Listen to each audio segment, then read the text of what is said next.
বন্ধুরা, তোমরা সবাই কেমন আছো? আশা করছি ভালো আছো, আর আমিও খুব ভালো আছি। তো চলে এসেছি তোমাদের সঙ্গে নতুন একটা ছোট্ট মিনি ব্লগ শেয়ার করার জন্য।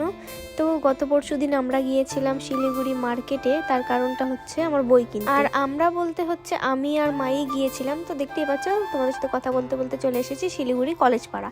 আর প্রত্যেকবারই কিন্তু আমি এই দোকানটা থেকেই বই কিনি। তো এবার আমি গিয়েছিলাম 12-এর 3rd সেমিস্টার অ্যান্ড 4th সেমিস্টারের বই কিনতে।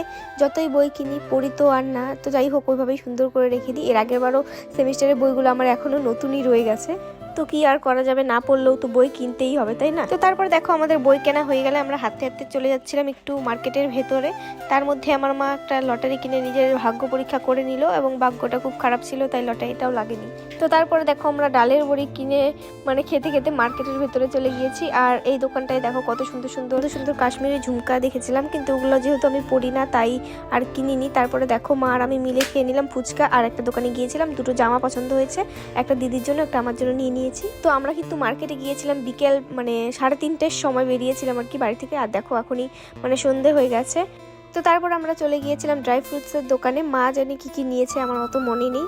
তো তারপরে আমরা একটা ফলের দোকানে গিয়ে কিছু ফল কিনে নিয়েছিলাম। আর এই ব্যাগের দোকানটায় ব্যাগগুলো দেখো খুব সুন্দর সুন্দর ছিল। তারপরে আমি আর মা কিন্তু অনেক কিছুই কিনেছিলাম, অত ভিডিও করিনি। আর যেহেতু অনেকটা রাত হয়ে যাচ্ছিল তাই আমরা তাড়াতাড়ি করে টোটোতে উঠে পড়েছি। তারপরে দেখো সাউডেঙ্গে এসে আইসক্রিম খেতে খেতে হাঁটতে হাঁটতে চলে গিয়েছিলাম বাড়ি।